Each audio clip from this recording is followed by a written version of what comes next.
I admire a commissioner who was willing to come out tonight and listen to what this was all about. So no matter how you feel or no matter how he votes, he was willing to come out here and hear what everybody thought and how people felt and how it affected Mr. Hartke. So can we give him a round of applause, please?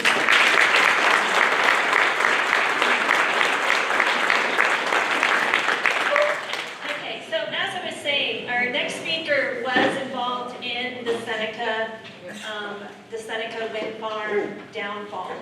She was one of many, but she was one of them. And she's also helping us here in Crawford County because, unfortunately, she was actually in the footprint of both projects. So she still is now the ones. Our next speaker is Kimberly Groth, and she's a Buckeye Central graduate and a native of Crawford County. Kimberly and her husband and her family have lived in Bloom Township, Seneca County, for the last 12 years. Their home is located, like I said, in the blueprint of both the sPower Seneca Wind project and Apex's Honey Creek Wind project. Kimberly is going to provide some of the information about the Honey Creek project and what we need to know, to decide, this project, to decide whether this project is a good fit for our community, which I think most of us feel it's not. But it's my privilege to introduce to you Kimberly.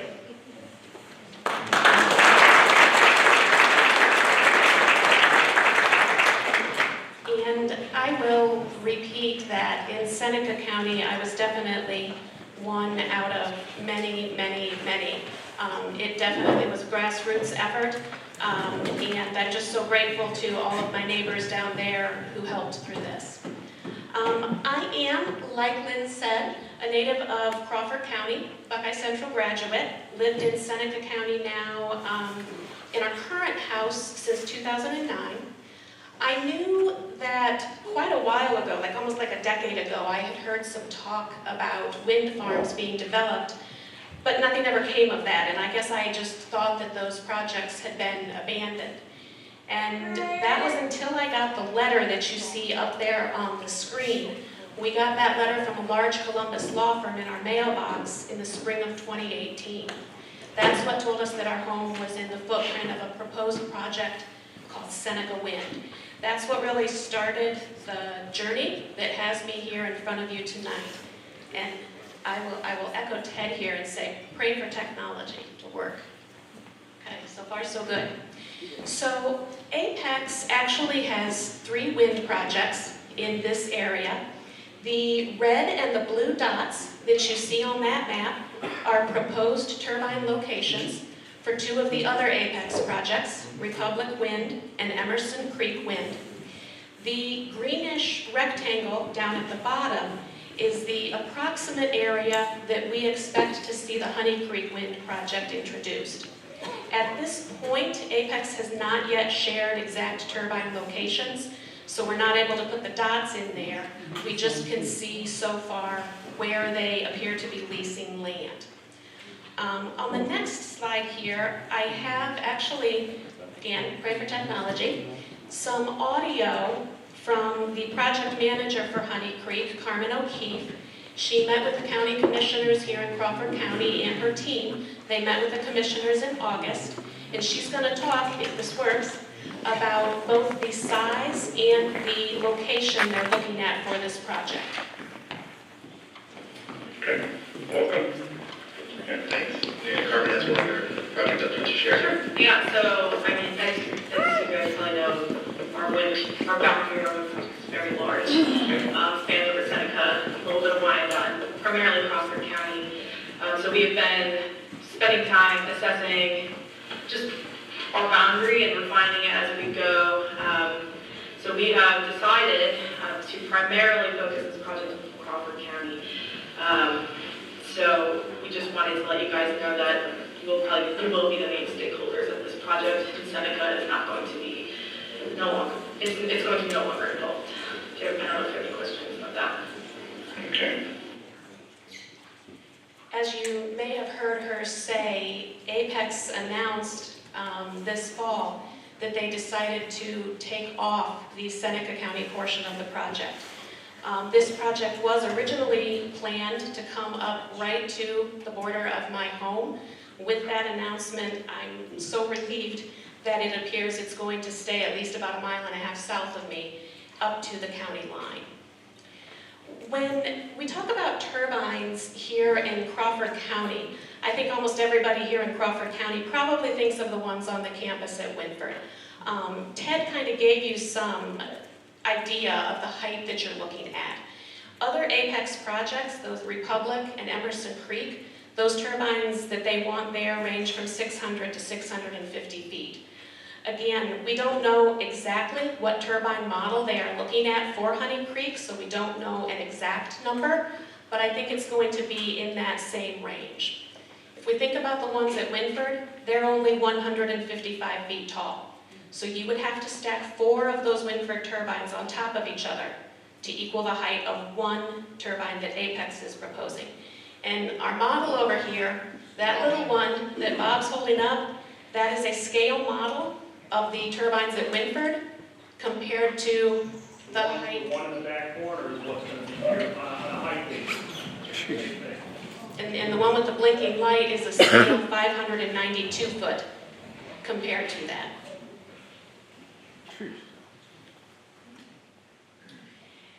If you look at propaganda from the wind industry, you're going to see pictures like what are on the screen behind me there.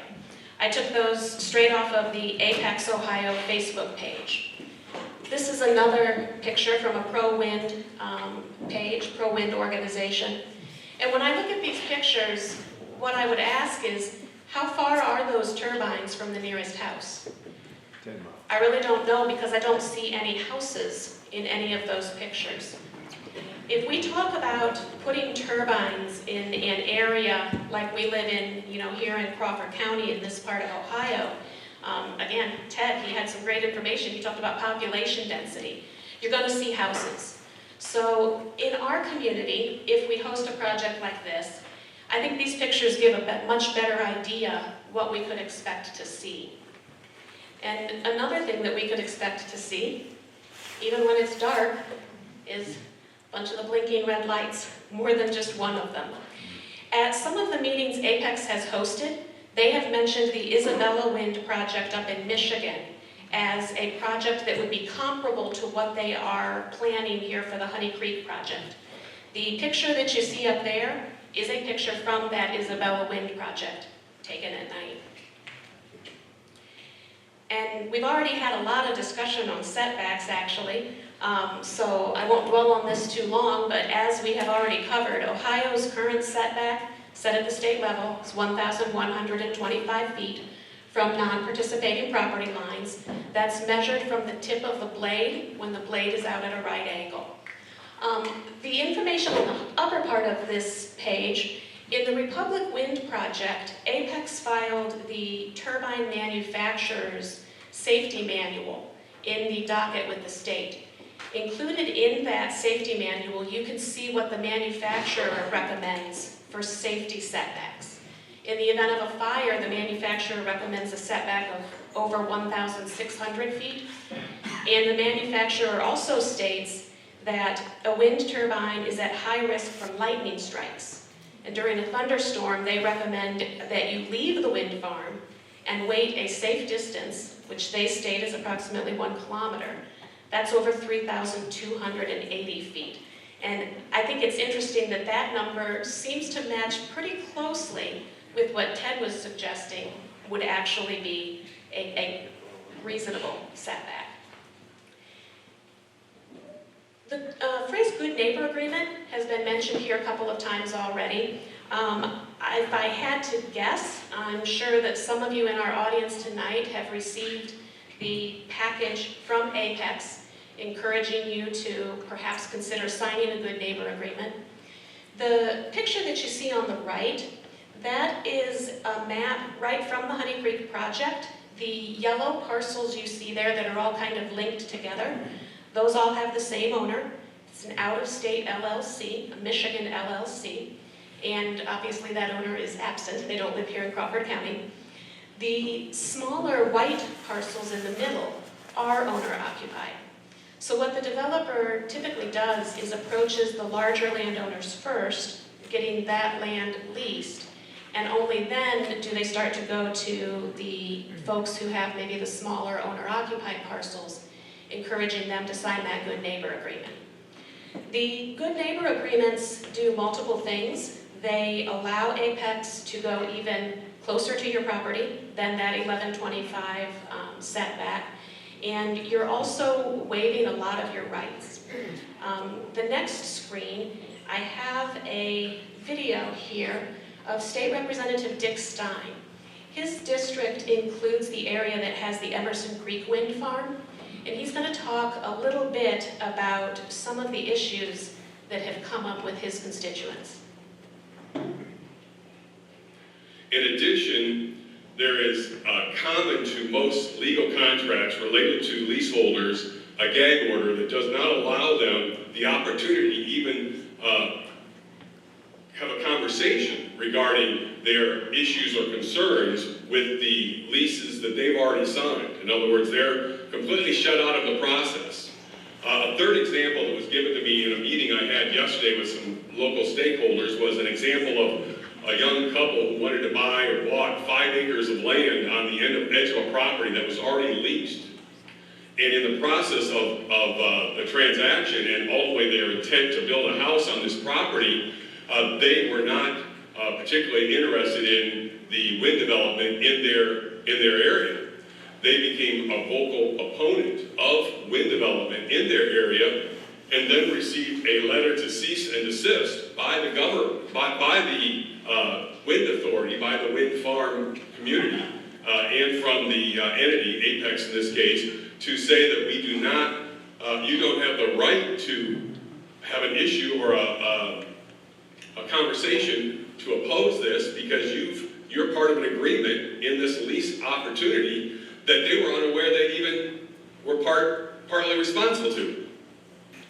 So the example that he mentioned there of the young couple that purchased the 5 acres, this is something I think that everyone in Crawford County needs to be aware of because that type of situation is happening here right now.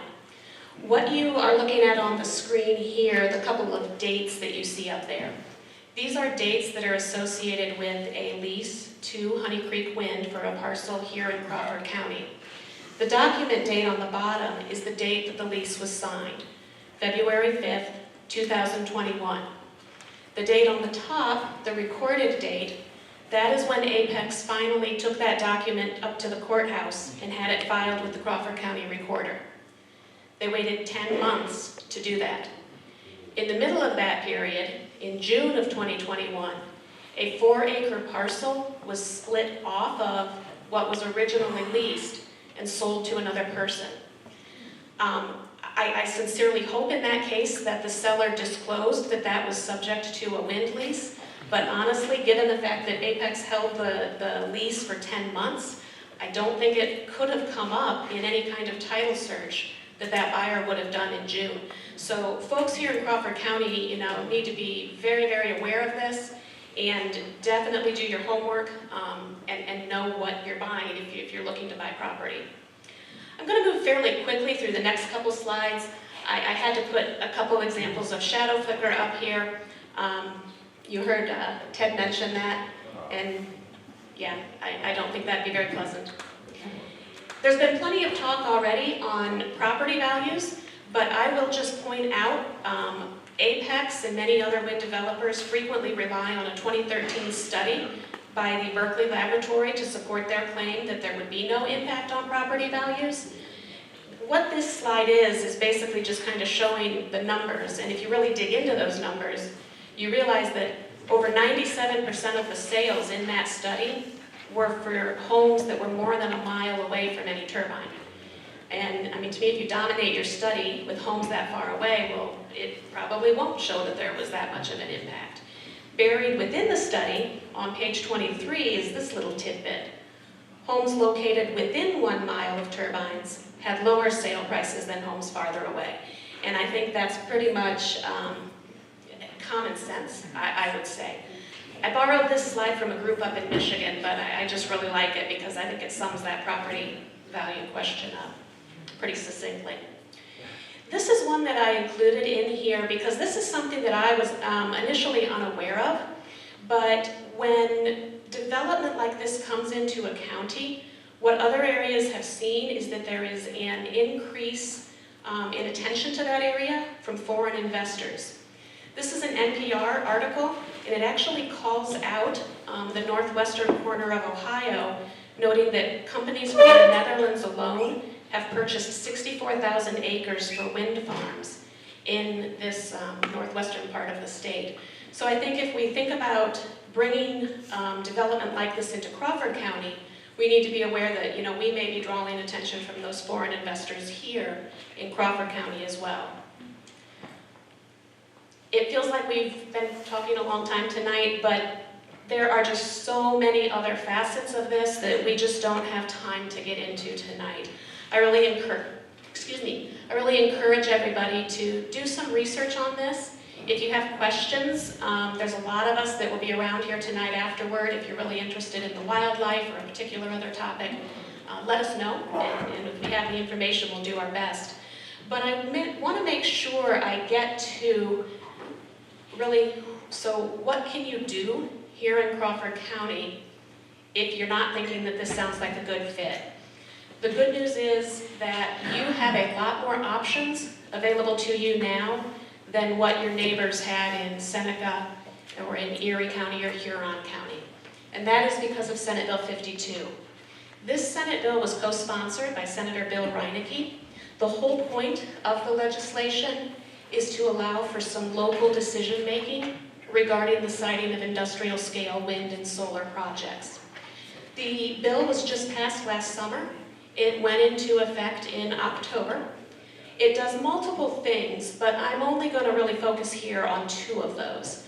That is the creation of restricted areas and a process for local review of any proposed project. So restricted areas can be specified either for wind and or solar, and they can be only a part of the county, or they could cover the entire unincorporated portion of the county. If the county commissioners, because that's who has the authority to create these restricted areas, if the county commissioners designate a wind restricted area, they can specify if they're going to restrict large wind farms and or economically significant wind farms. And those differ based on the megawatts of capacity.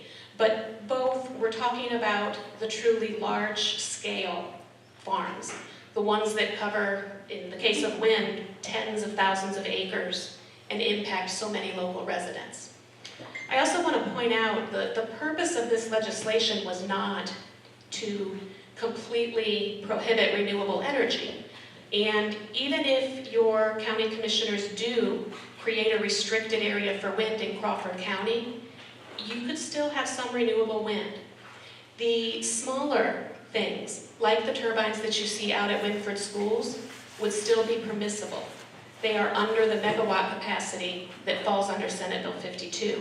So if you had a school district that wanted to follow suit, if you had a manufacturer who wanted to come into town and put some turbines next to their plant, something like what you see at Honda down in Marion, that would still be okay and that would still be permissible, even if they wanted to do that in a restricted area.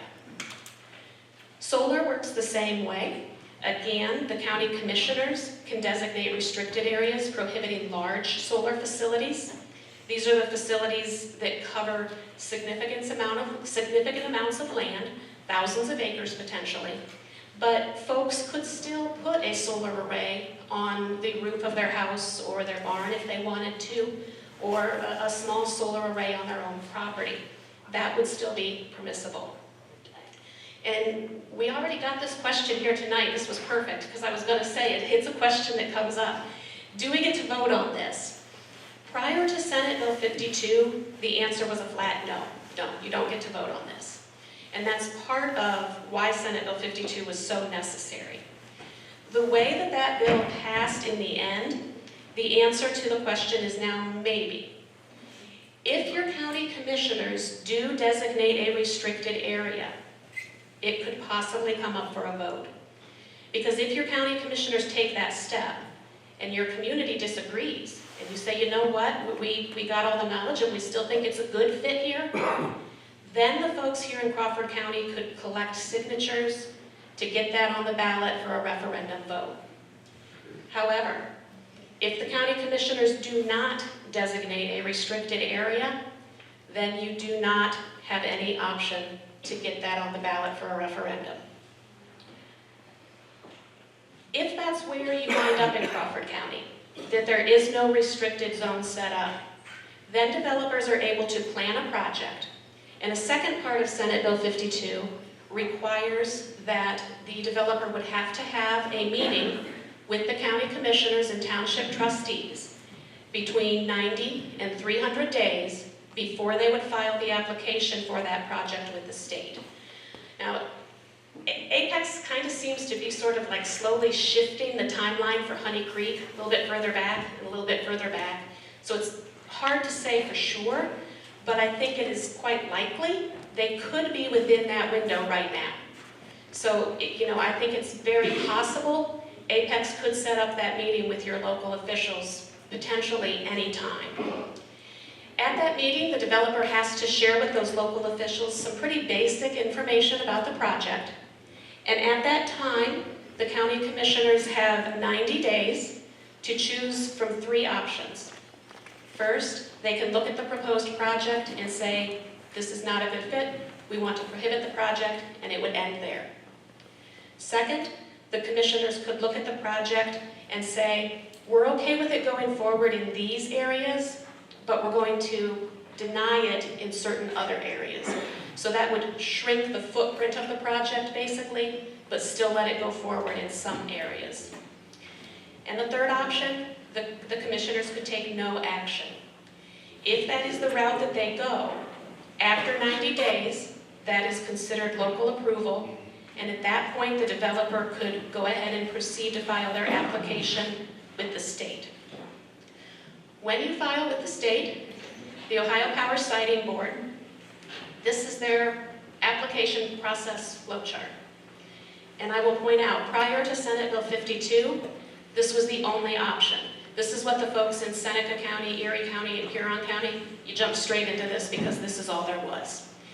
As that chart suggests, it is a long process, a complicated process, and an expensive process.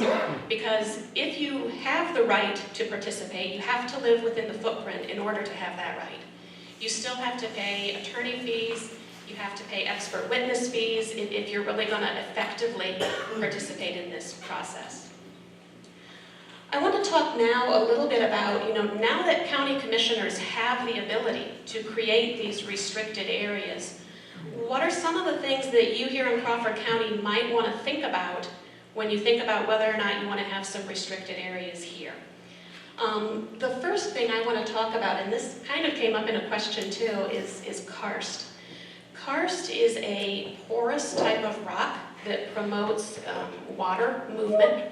Frequently there would be voids or cavities underground in an area that has a lot of karst. The area up in northern Seneca County where the Republic Wind project was proposed has a very heavily karst-filled region up there.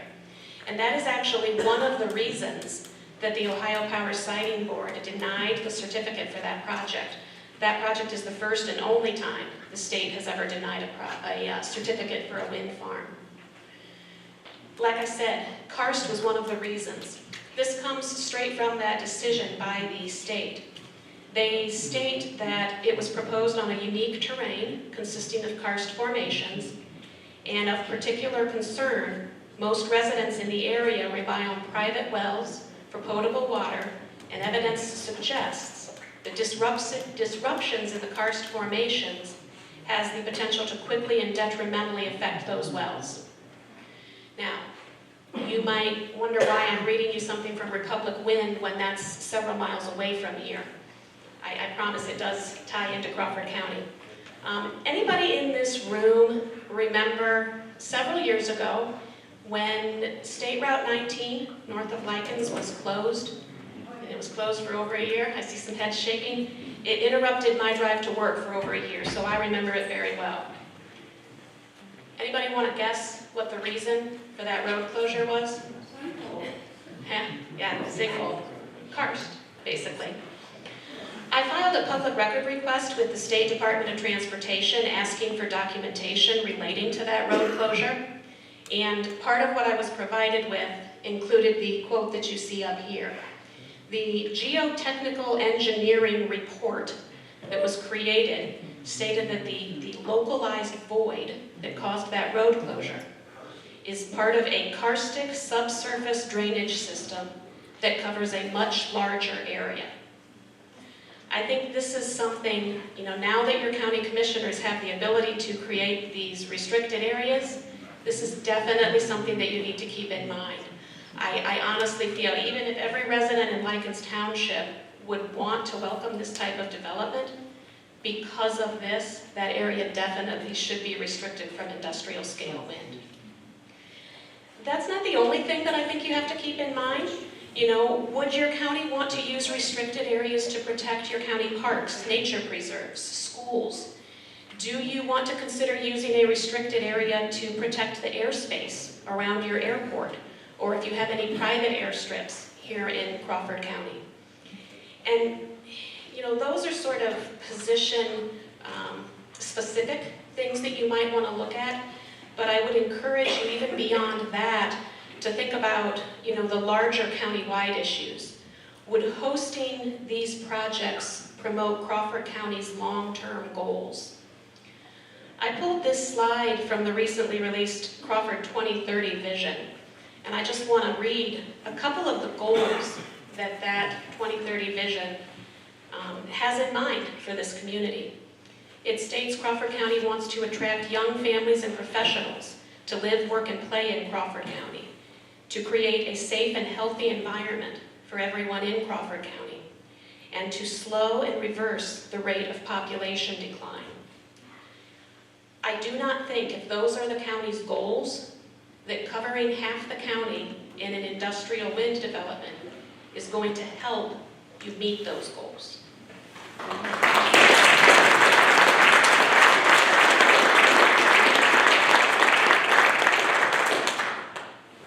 This next slide is an audio clip from State Representative Craig Riedel, and he's really talking about kind of what I just touched on there, the fact that this really impacts the overall quality of life for the folks who live in these communities.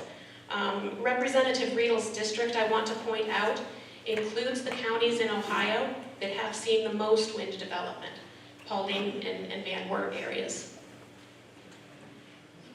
I look at it more as a quality of life issue. Okay, so if we want everybody in Ohio to live in Columbus and Cincinnati and Cleveland, that's what this sort of does. If you're a young person, really, when you live this, if you go up and you're in Van Wert County, Paulding County, I always ask people, go up there and hang out for a while and let me know what you think after about 2 or 3 days. Your perspective changes rather quickly. So to me, this is a lot about quality of life. I know you mentioned pro-business. If we want to drive out rural Ohio and drive everybody to Columbus, then that's what this sort of thing will do eventually, because young people aren't going to want to live around this. And he mentioned young people, which is going to lead me into sort of a brief discussion on schools.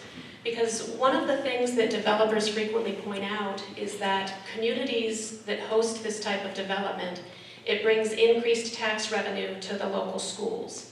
And I'm not going to deny that. I certainly think that would be one potential benefit of bringing this into the community. But I don't think that the fact that it would increase funding for schools means that we shouldn't be allowed to still ask some questions. Does the benefit of that tax revenue outweigh the burdens that would come with the development? And to be honest, do the schools here need the additional tax revenue? I am a Buckeye Central graduate. My husband and I still live in Buckeye Central School District. When we got the newsletter this last fall from Buckeye, it included these pictures of the beautiful new facilities that they have there.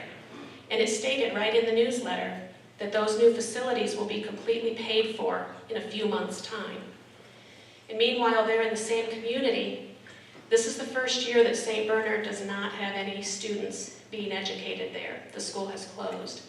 I'm a St. Bernard graduate also, so this one is incredibly sad for me. But I ask you, when you think about these things, what is the more pressing need for our schools right now? Is it money or is it students? And I would argue, yes, it's students. And again, if that is the more pressing need, covering large portions of our rural school districts with industrial wind development is not going to help encourage those young families to move into those districts. This picture I took from the Community Foundation for Crawford County's website. They have what they call a Come Home Scholarship, which is in part to help with bringing young folks back here to Crawford County. And again, that's part of the goals that we see. But again, I have to ask, if that's what you're trying to accomplish, is it going to be easier or more difficult if you're trying to get those young folks to come home and live under 650-foot tall wind turbines? Now this page, what you see kind of fuzzy in the background there is the PJM New Services queue.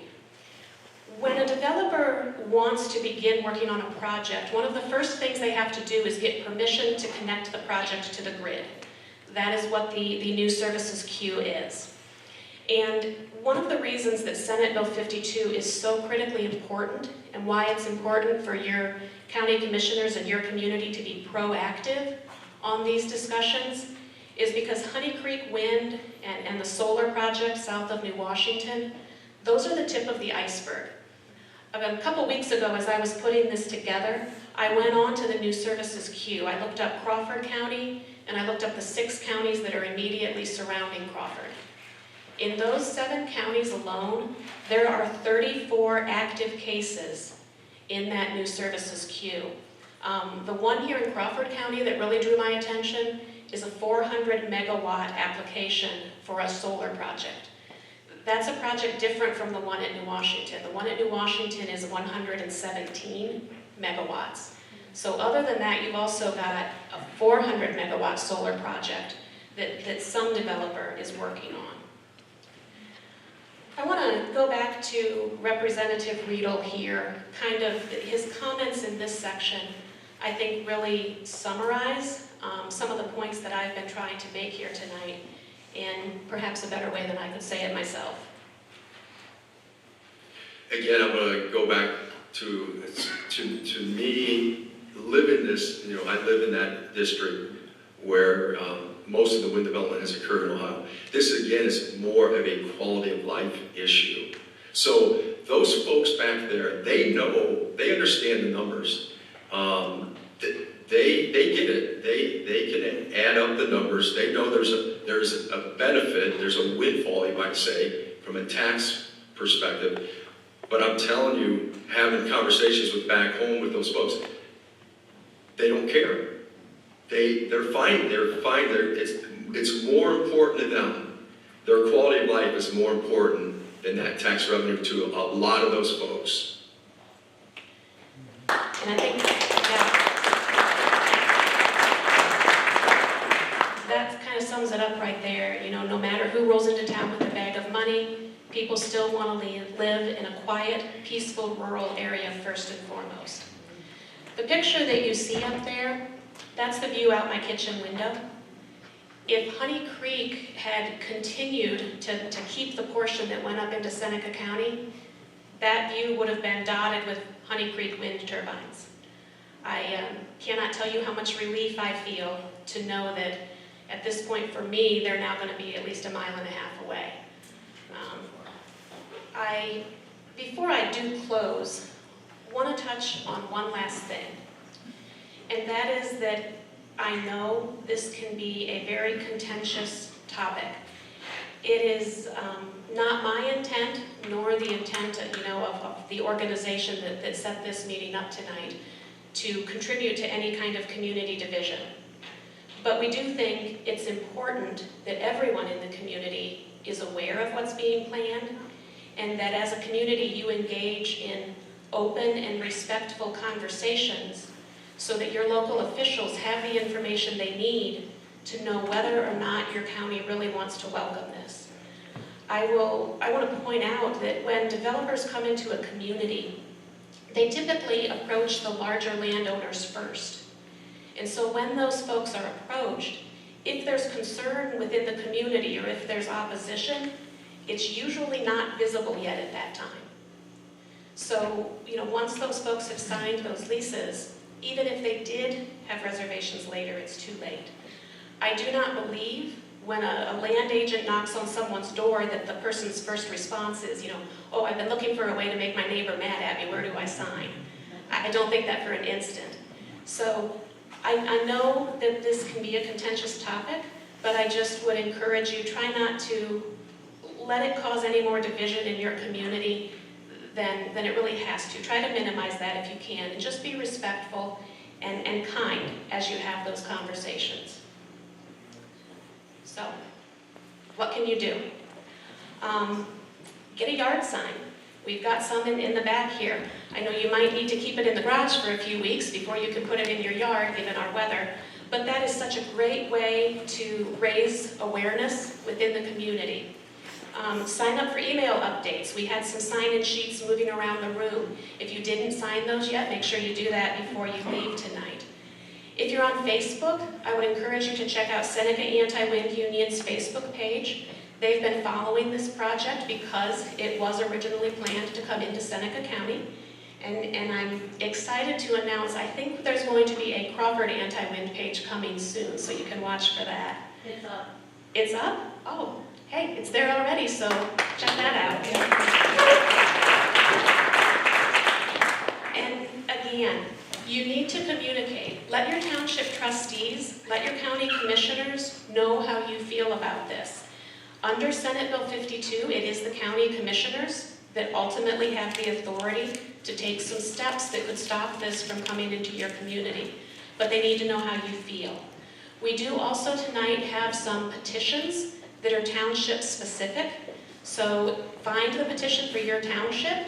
What it does is asks your township trustees to formally ask the county commissioners to declare your township a restriction area. Those petitions are available along the kitchen counter near the back of the room here. And we also have some blank petition pages. If you want to take some of those with you, go around and talk to your neighbors, gather some more signatures, feel free to do that. Please do that. The back of each petition page has some phone numbers and information on how you can return that after you've got those signatures. And the last thing that I have up here again, just be respectful. I don't think it's an easy job to be a local official even before you have such an issue like this come into your community. So be respectful as you have those conversations. I know we've been here a long time tonight, but I'll hang around up front if anybody wants to come up front with questions for me afterward. I think Ted will still be hanging around here as well if anybody thought of any other questions for him. Again, as you leave tonight, take a yard sign, sign the petition. We are a grassroots organization, so if you would consider a donation, that would be greatly appreciated. And thanks for being here, everybody, and have safe trips home. Thanks.